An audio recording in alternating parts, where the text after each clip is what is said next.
불러 모았습니다. 그리고 그들에게 모든 귀신을 제어하는 다스린다 하는 그런 권세와 병을 고치는 능력을 그들에게 주셨습니다.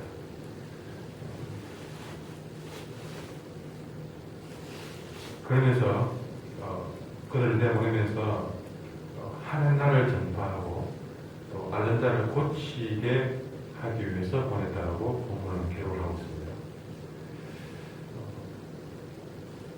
그러면서 이 제자를 파송하는 현장에서 전도 여행을 나갈 때에 아무것도 가지지 말라고 말씀하시면서 구체적으로 지팡이나 주머니, 양식, 돈, 두부로 가지지 말라고 했습니다.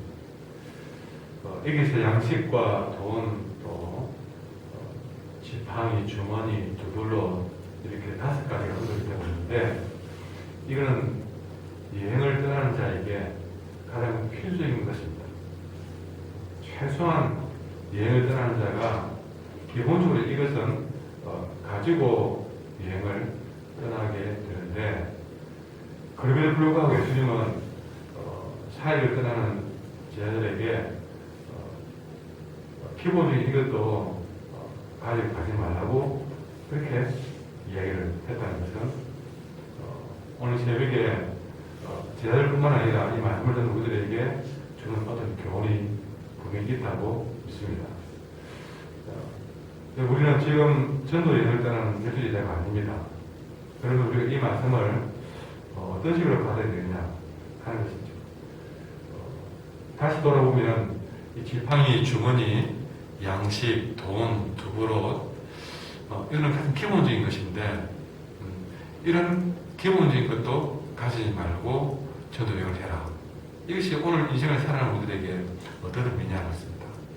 여러분, 가장 첫 번째는 물질적인 것을 의지하지 말고 오직 하나님만 의지하는 것입니다.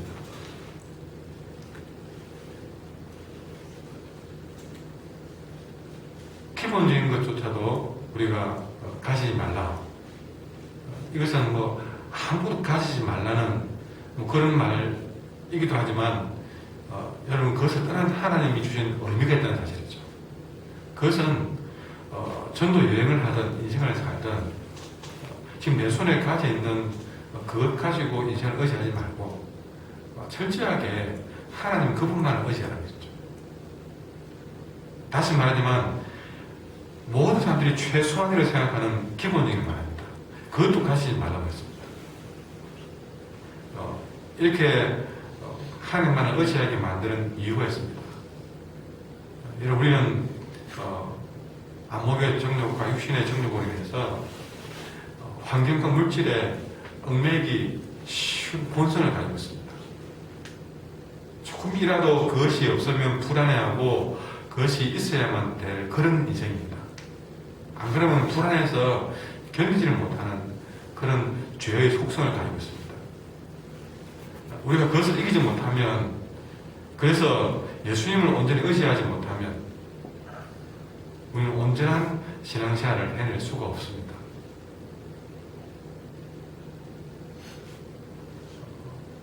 무엇보다 이들은 나가서 모든 귀신을 제어하는 능력을 가져야 된다고 했는데, 여러분, 눈에 보이는 귀신이 겁이 나겠습니까? 그보다 더 큰 것은 눈에 보이지 않는 귀신 같은 존재, 참말 물질과 환경에 의존하려고 하는 우리의 습성들, 우리 이것을 제어하고 다스리고 이길 수 있어야만이 온전한 신앙을 우리가 이뤄낼 수가 있다는 것이죠. 하루만 우리가 되돌아보십시오. 얼마나 우리가 그런 일들에 내 마음을 빼앗기고 살아가는지를 밥상에 앉아서조차도 우리는 쉽게 그것을 다스리지 못하는 우리의 모습을 보게 됩니다. 우리가 운전을 해 나가도 나 중심의 운전을 하게 됩니다. 어떤 관계 속에서 내 자신만을 생각하게 됩니다. 우리가 한순간도 하나님을 제대로 의지하는 순간이 얼마나 되는가 생각해 보게 됩니다. 근데 우리는 그런 것들이 눈이 있으면요, 코앞에 있으면 그걸 의지하게 돼 있거든요. 그러니 오늘 철저하게 전도자들에게 이런 기본적인 것을 가지지 말라고 당부하셔야만 했던 하나님의 마음을 우리는 오늘 헤아릴 수 있어야 되겠습니다. 하나님께서 우리에게 사명을 주시고 세상에 파송했다는 사실을 우리가 믿고 현장에서 헌신을 하면 그 현장에서 또 내게 기본적인 것 우리가 의지하지 않고 하나님께 기도하면서 하나님을 의지하는 마음으로 살면 우리가 사는 현장에서 하나님이 채워주시는 것을 체험하게 될 것입니다.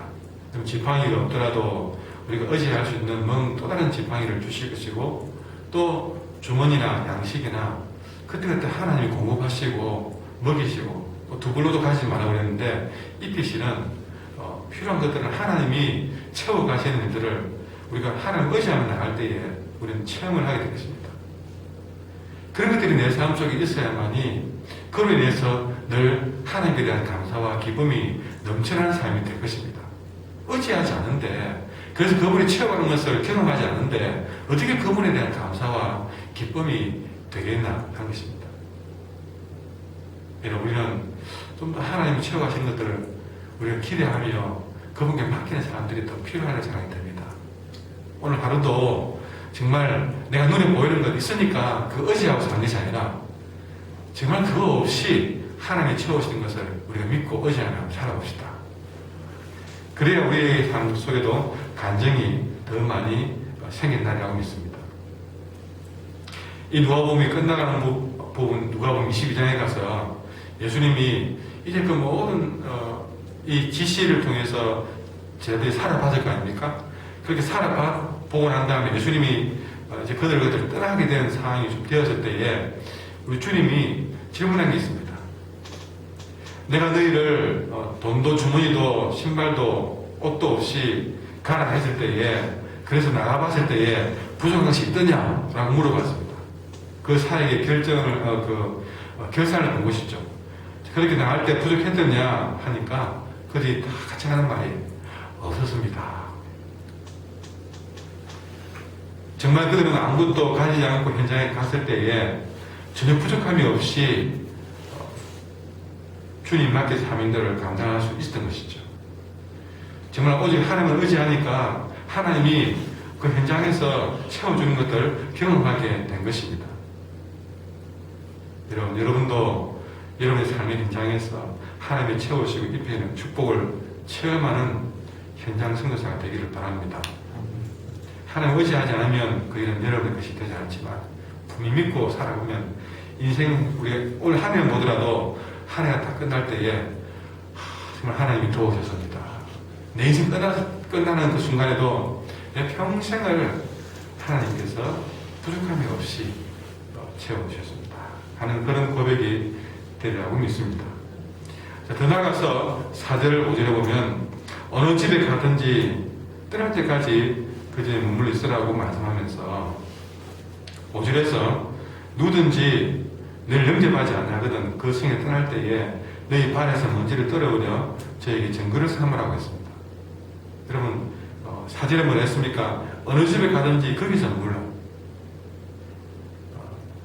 이 말은 그 집이 들어갔을 때 에어컨 시설이 좋고 또 소파도 있고 가면 언제든지 시원한 것을 먹여주시는 그런 황이 된 집인지 아니면 완전 쪽방총같이 들어가는 순간에 노인의 냄새 나고 때로는 거기에 어떤 설거지를 하지 않아서 온갖 음식 냄새가 나고 때로는 거기서 불을 하나 못 넣어가지고 추워서 냉골이 돼가지고 정말 엉덩이 들기가 힘들 만큼 참 냉방 어떤 환경 때로는 어떤 환경에 가봤을 때에 정말 거기는 어떤 아무도 자기를 환영해 주지 않는 그런 환경 이런 모든 환경들을 다 두고 보았을 때에 사절의 말은 뭐냐면 어떤 환경이든지 들어가서 거기에 머물라는 것입니다. 여러분 우리는 살아가면서 내게 어떤 환경을 주시든 간에 하나님이 내게 주신 관계를 믿고 우리는 그것을 받을 수 있는 사람이 필요합니다. 근데 그 모든 관계를 떠나서 그 모든 걸 다 받아들이되 끝까지 너희들 영접하지 않는 집이 있다면 너희 발에서 먼지를 떨어버려서 그것을 증거로 삼으라고 얘기합니다. 여기서 발에서 먼지를 떨어버리는 것은 유대인들의 하나의 의식입니다. 그건 뭐냐면 발에서 먼지를 떨어버리는 것은 유대인들이 이방인의 마을을 떠날 때 행하는 의식을 말합니다. 그 이방인의 집에 들어갔다가 그 이방인의 마을을 떠날 때에 그 이방인의 마을을 떠나는 순간에 먼지를 떨어버리는 것이죠. 그러면서 나는 너희와 아무 상관이 없다. 이런 상징적인 행위였습니다. 이방인이 집에 나오면서 이 이방인과는 나는 상관이 없다 하면서 탈탈 털어버리는 것이죠. 우리가 복음을 전하다가 그 사람이 형편이 어떠하든지 우리는 그 상대방을 우리는 찾아가야 됩니다. 부자이든 가난한 사람이든 우리는 찾아가야 됩니다. 그러나 그 사람이 형편에 상관없이 우리를 받아들이는 사람에게는 다 찾아가지만 그 상대가 결국 받아들이지 않는 자체라면 우리는 유대인의 행위가 먼지를 털면서 나는 너희와 상관이 없다 그렇게 이방인 취급하듯이 우리는 그들이 받아들이지 않는 상황에서는 우리의 책임이 아니라는 것입니다. 그것은 우리가 그들을 잘못한 것이 아니라 그들이 하나님을 거부한 것이기 때문에 상징의 의미로 발에서 문제를 털어내라는 것이죠. 그러니까 하나님이 나를 거부한 사람은 그들은 이방인과 다를 바가 없다는 뜻으로 그렇게 하라는 것입니다. 그러니 그들이 예수님을 믿지 않고 결국 받아들이지 않는 그 잘못에 대해서는 그 책임이 제자에게 있는 것이 아니라 그들에게 있다는 것을 분명히 증거로 삼으라는 것입니다. 여러분 이것은 전체적으로 무슨 말이냐면 최선을 다해서 어떤 환경 간에 복음을 전하는 것이죠. 전하고 주님을 증거하는 삶을 살 때 결국에는 그 사람이 받아들이는 것은 우리가 최선을 다해서 어떤 환경이든 다 전해야 되지만 받아들이지 않는 것에 대해서는 우리 책임이 아니다는 것입니다. 여러분 그렇게 주님은 최선을 다해서 복음을 전하되 그 결과에 대해서는 책임지지 말라고 우리에게 이야기를 해주고 있습니다. 우리가 할 일은 전하는 것입니다. 그들이 듣든 안 듣든 누구든 간에 전하는 것입니다. 오늘 우리는 또 누군가에게 또 예수님의 살아계심을 또 함께하심을 구원하심을 증거해야 되겠습니다. 누구를 만나도 그러나 그들이 받아들이지 않는 것에 대해서 시험 들지 마십시오. 책임은 여러분이 있는 것이 아니라 결국 받아들이지 않는 그들에게 책임이 있음을 우리에게 다시 한번 확인하고 있습니다. 오늘 하루 이런 정가는 증인의 삶이 될 수 있도록 함께 기도하시기를 바랍니다.